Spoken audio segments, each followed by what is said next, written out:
কিন্তু আমি কিন্তু এখন ধৈর্য হারা হয়ে যাচ্ছি। স্যার, এত ধৈর্য হারা হলে চলবে না, আপনি প্রশ্ন করে যান। Continue continue. এ পটাই, সকালবেলা এত সেজে গুজে কোথায় যাচ্ছিস? ইন্টারভিউ আছে, ইন্টারভিউ। কিসের ইন্টারভিউ? কেন, চাকরির ইন্টারভিউ? তুই তো ক্লাস 6 পর্যন্ত পড়াশোনা করেছিস, তুই আবার কি চাকরি করবি? কেন, ক্লাস 5 পাশের বেয়ারার চাকরি করব? তোর ইন্টারভিউ দিয়ে কোনো লাভ নেই, চাকরি তোর হবে না। তুই কি করে বুঝলি আমার চাকরি হবে না? সারাদিন তো ফোন ঘাটিস, পড়াশোনা করিস কখন যে চাকরি পাবি? তুই জানিস না এখন ইন্টারনেটের যুগ, এখন তো সবাই ফোন ঘেটেই পড়াশোনা করে। যা দেখ, যা প্রশ্ন ধরবে তুই তার একটারও অ্যান্সার দিতে পারবি না, একদম শিওর। এই আমি তোকে বলে রাখলাম, চাকরি আমি পাবই, আর যদি না পাই তাহলে যে আমাকে ইন্টারভিউ নেবে তার মাথাটা আজ আমি একদম পাগল করে দিয়ে আসবো। দেখিস উল্টো পাল্টা অ্যান্সার দিয়ে চাকরি তো দূরের কথা, আবার মার না খেয়ে আসিস। তোর সাথে বেশি বকবক করে আমার সময় নষ্ট করে কোনো লাভ নেই, আমি যাই, আমার দেরি হয়ে যাচ্ছে। নেক্সট ক্যান্ডিডেট কে আছেন, চলে আসুন। Sir, may I coming in the ভেতরে? কি বলছেন ভালো করে বলুন। স্যার, ভেতরে আসতে পারি? আসুন আসুন। I am sit down in the চেয়ারের ওপর। আরে মশাই, আপনি কি বলতে চাইছেন ভালো করে বলুন তো। অত রেগে যাচ্ছেন কেন? আমি চেয়ারের উপর বসতে পারি? হ্যাঁ বসুন, ওই চেয়ারটা আপনার জন্যই রাখা হয়েছে। I am very very thank you sir. I am very very thank you তার মানে আপনি ভুলভাল ইংরেজি বলার থেকে আপনি বাংলাতেই কথা বলুন। জো আজ্ঞা, আপনি যা বলবেন সেটাই হবে। আপনার নাম? আমার নাম তো আপনার ওই ল্যাপটপের মধ্যেই লেখা আছে স্যার। আমি যেটা জিজ্ঞেস করছি তার উত্তর দিন, আপনার নাম কি বলুন। আমার নাম, বাবা ডাকে গজ্জা বললে, মা ডাকে ভজ্জা বললে, দাদু ডাকে পচা বলে, আর ঠাকুমা ডাকে খোঁচা বললে। আরে মশাই, আপনার আসল নাম কি বলুন। নাম আবার কখনো নকল হয় নাকি? সবই তো আমার আসল নাম। কিন্তু আমার এখানে যে লেখা আছে আপনার নাম পটাই কুমার পুরকায়েত। দেখতেই যখন পাচ্ছেন তখন আবার জিজ্ঞাসা করছেন কেন? আপনি এত অভদ্র কেন বলুন তো। জানি না স্যার, আমি ওই আপনার মতো একই কথা মাঝে মাঝে ভাবি, আমি এত অভদ্র হইলাম কি করে। আপনার এই অভদ্র আচরণের জন্য আমি আপনাকে রিজেক্ট করে দিতে পারি, সেটা আপনি জানেন? হ্যাঁ স্যার, সেটাও জানি। তাহলে সব যখন জানেন তখন চুপচাপ ভদ্রভাবে বসুন আর আমার প্রশ্নগুলি ঠিকঠাক উত্তর দিন। ঠিক আছে স্যার, আপনি প্রশ্ন করে যান। বলুন তো, 2 আর 2 যোগ করলে কত হবে? স্যার, 2 আর 2 যোগ করলে কখনো কখনো 4ও হবে, আবার কখনো কখনো 5ও হবে। 2 আর 2 যোগ করলে তো 4ই হবে। না স্যার, কখনো কখনো আবার 5ও হবে। 2 আর 2 যোগ করলে 5ও হবে, বলেন কি মশাই, কখন 5 হবে? স্যার, যোগে ভুল করলেই 5 হবে। যোগে ভুল করলে 5 হবে, আপনার লজিকটা ঠিকই আছে, কিন্তু একটা কথা মনে রাখবেন, আমি কিন্তু ফাজলামি একদমই পছন্দ করি না। স্যার, আমিও না, ফাজলামি একদমই পছন্দ করি না। বলুন তো, আমাদের আকাশে কতগুলো তারা আছে? এটা একদম সিম্পল অ্যান্সার, আগে যতগুলো তারা ছিল এখনো সেই ততগুলোই তারা আছে।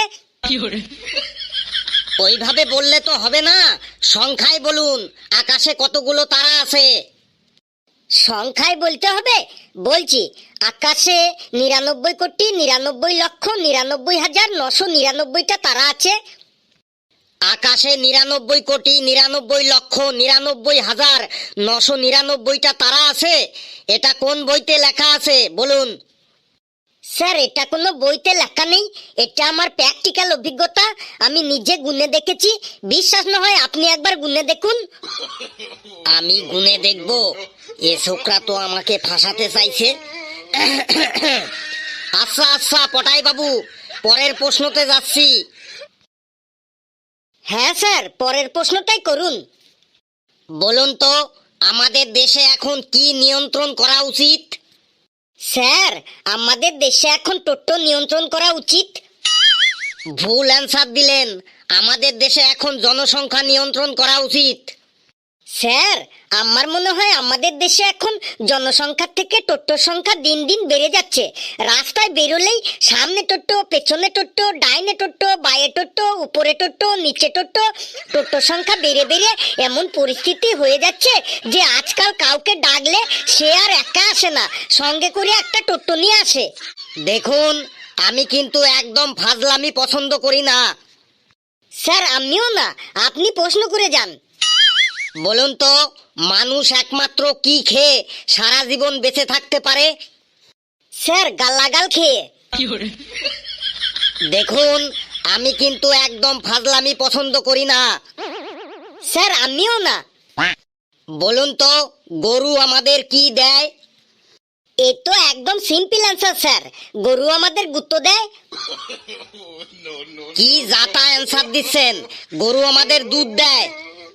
স্যার, সব গরু তো আর দুধ দেয় না, কিন্তু সব গরুতেই গুত্ত দেয়। আবারও বলছি, আমি কিন্তু ফাজলামি একদম পছন্দ করি না। স্যার, আমিও না।